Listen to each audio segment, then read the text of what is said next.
nice list because we top. talked about it a lot. Yeah, so here's our top 10. As you can see, well, you can't. I've hidden all of the top 10 cards. We're gonna go down the list. I'm It's a going to great start good with mythical morning little. so, I don't know if anybody s- watches GMM, but that was a great little callback to them. yeah. So yeah, so I'm going to start with number 10, then Kyle, I'd like you to start with to go with 9, and we'll go like that. Okay. So I'll introduce number 10 to everyone. Number 10 for our top 10 cards is Lilo. Um, I think that it was Lilo and Maleficent. They're both effectively the exact same card. One ink, one, quest for two, just insane. Um, Absolutely going to warp the format. You're going to see a ton of these. You have to be prepared for them. You have to know that they're going to have to be prepared. Um, you've got to know that these cards are going to exist. After your game ones, when you see your opponent having them, you're going to mulligan completely differently in games two and 100%. three, just The knowing your game opponent had has this card. Yeah. So that's it. That's number 10. Pretty straightforward. Kyle, you're up for number yeah. 9. Let's see what we got here. Oh yeah, Kyle's on a little bit of a Oh, delay. little BLT action. So, Brave Little Tailor, in my opinion, is probably the fastest. I mean, not probably is the fastest clock in the game. I don't know if you guys know this, but it is the only card in the game that quests for 4, which is insane. Coupled with evasive, is a really hard threat to beat if you're not in Ruby or Sapphire and have hard removal for it. Because without Let It Go or Dragonfire or Be Prepared, not many decks are packing 5 power worth of evasive creatures that can also deal with this. So in the right matchups, Brave Little Tailor goes from great to almost unstoppable.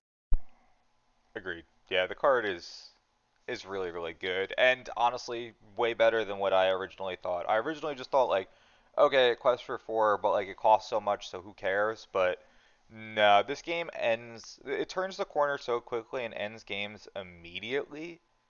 Um, but yeah, there aren't many cards that can hit it. The only one with evasion that can hit this card and just and kill it that turn is Simba, Yeah, because which you Simba has a evasive on his turn, so that's it. That's the only card that can actually hit a BLT and kill it in one shot without any additional cards.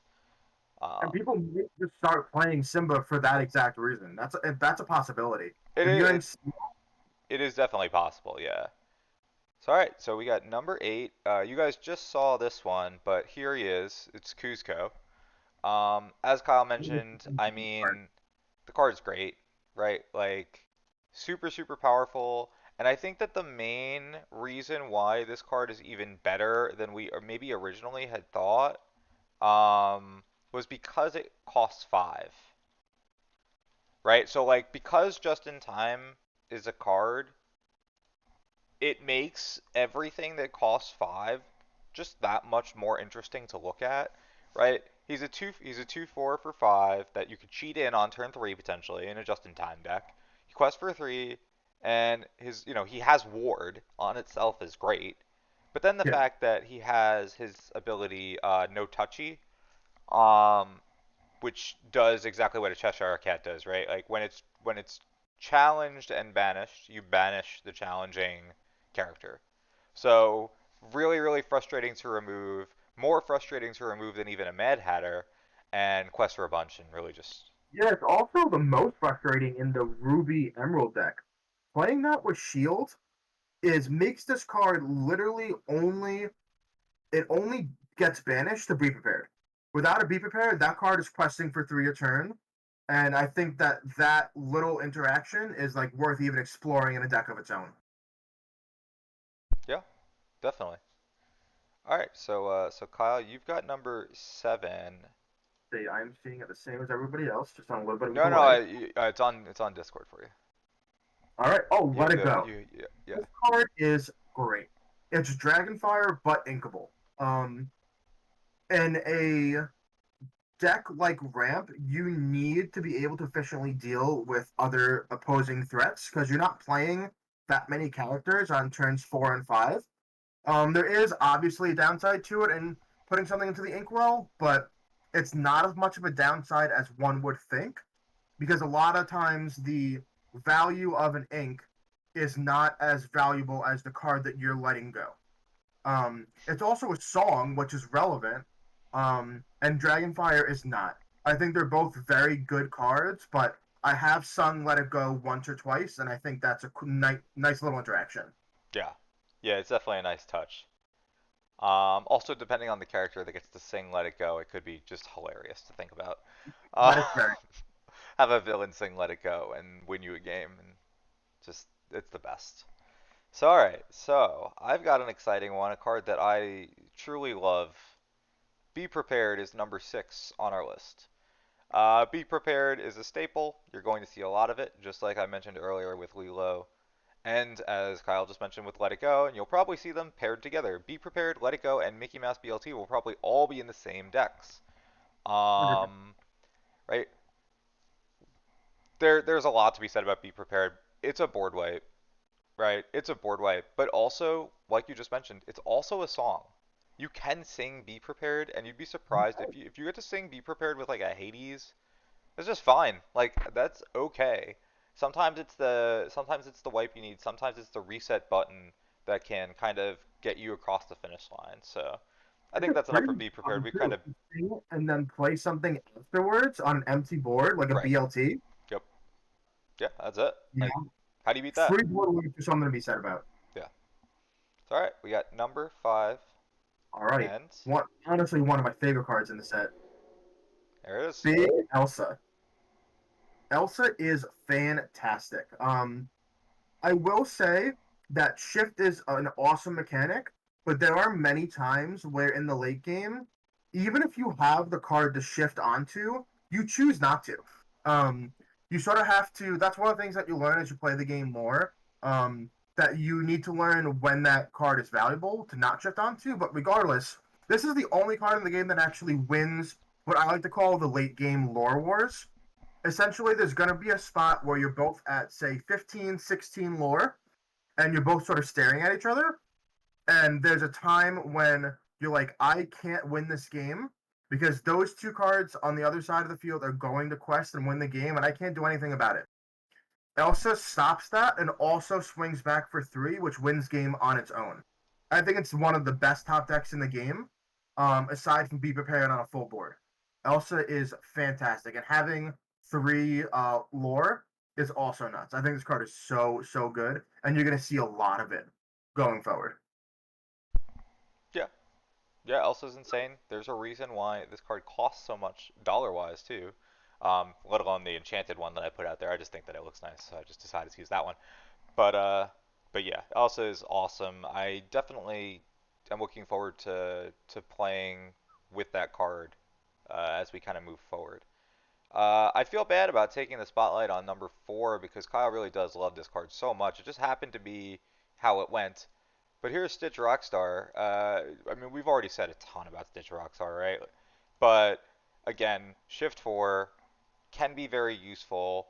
Has 5 willpower. I mean, it's very relevant as 3/5. Quest for 3 and refills your hand whenever you're playing pretty much everything else in the decks that you're playing Stitch because they all probably cost 2 or less. With the exception of Stitch and like one other character on its side, you're going to be playing a lot of 2 and less, right? A lot of Lilos, a lot of Maleficents, or Flynn Rider, even Cheshire Yep. Cat. They're all great triggers for Stitch, and they all make Stitch insane. But yeah, This we've is a meta definer. This is like there's Stitch aggro or Stitch Z, whatever you want to call it. Like that is the aggro deck. However you want to build it, Stitch aggro is going to be something you're going to see a lot of because one, it can be built cheap, and it's super powerful. It can steal games from even the best of the decks. all right, Kyle, you get number 3. This might be my favorite card. This card is actually insane. Um, Maleficent Monstrous Dragon. Probably I might have lied to you when I said Elsa's the best top deck in the game. It might just be Maleficent. Um, because yeah, Elsa will freeze some things for a turn, but like permanently getting rid of something in a card game where removal is at an all-time premium because there's only, in terms of direct removal, there's what, 3 to 4 cards that literally say, banish character or put it in the inkwell. There's not that many. There are only two. Um, yeah. There's only two that Um, just strictly say banish the character, right? It's just Dragonfire and Maleficent, and they both happen to be Ruby. not talking about the poison apples or the sword of Right, virtue. yeah, non-conditional removal, yeah. Um, it's inkable, so you're okay with drawing one on turns 1 and 2, which is rare in the. One of the cool things about this game is that it doesn't feel bad to draw your payoff piece turns 1 and 2. You just ink it.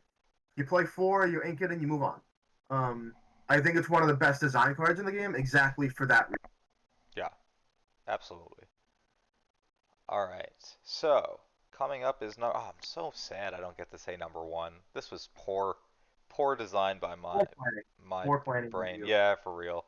But alright, I mean, I love number two, right? Hades Infernal Schemer. I mean, what a bomb, right? Like, you know what we're noticing about this top 10 list as we kind of round it out here? It's a lot of Ruby and Sapphire, right? Four out of the top out of these 9 cards so far are Ruby and Sapphire cards, and they're all four ofs in, maybe BLT's 3 of, but probably a 4 of in the Ruby Sapphire control decks. And I'm sorry, I said four. I meant to say five. 5 of 9. Yeah, BLT, Let It Go, Be Prepared, Hades, and Maleficent. I mean, right? Hades, 7 ink, 3/6, Quest for 2, and essentially removes a card. that would Banishes be it's banishes a essentially character. Yeah, banishes a card into their inkwell. It's essentially removal. Not very often is that card going to give your opponent the ink that they needed. It's generally just going to punish them. Um, it's just great. Also Hades does say May. You don't have to target if you top deck it. You don't have to like target it yourself or anything like that. If you really don't want to banish anything that they control to give them ink, you don't have to. And I can't imagine the scenario where you'd want to banish your own character. I mean, just the fact that it's available is cool. Yeah, but yeah, that is it is neat. But yeah, Hades the house. I can't wait to play so many decks with four of Hades. The one downside about Hades obviously is that it's uninkable. Um, Yeah, I think that sort of limits a little bit of its potential, but I think they have to make some of these cards uninkable because I feel like I've noticed that the really expensive cards, a lot of them are inkable, and the cheap cards are inkable, and not a lot of the middle cards are inkable. I don't know if that was designed on purpose, but it's definitely a valid thing to think about. yeah, I mean when you were talking about Elsa before, she's also uninkable, but she at least has shift, so that's nice. Yeah. All right, so here it is, Kyle. Number one. If I you don't think guys and girls could not guess it, here it is. I mean, There you I really don't have to say it, right? It's Tinkerbell Giant Fairy. go. Um, this card does so many things on one card.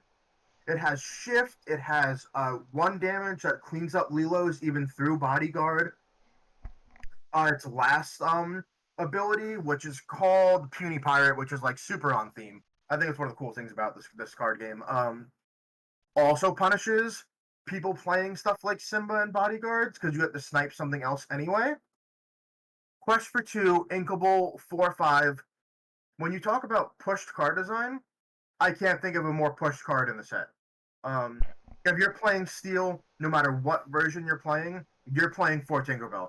And you're probably playing for 3 cost Tinkerbell, even if it's not that great a card, because it's a Tinkerbell. Um, this card is bananas. It's even better than I thought it was, and I thought it was really good.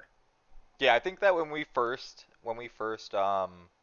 looked at the cards originally when they were finally all spoiled and we really got a good feel for what we thought was going to be good or not good. I mean, we knew right away that this card was a house. Like you knew, like right, like it it deals damage, non-direct, it machine guns, it punishes like it's not even it is win more, but it's also win now. Like it's so good. It's so good. Yeah, like you said, if you're playing steel, you're playing this card. In the future, I don't know what cards they can print in steel, but I can't imagine them ever printing enough cards that would make you not want to play this one. Yeah, this just almost feels like how in Magic there's like the Power 9. Like this is one of the Power 9 of Lorcana. Like this That's card a is wow. broken. Okay. Okay. Um, interesting. It's a hot take, but I think That's a hot I take. I think like wasn't ready for that. 5 years from now, I don't have a mixer for that. Like the air I horns think going five off. years from now, like you're still gonna be playing Tinkerbell. I think this card, unless like they really push design, I think this card is bonkers.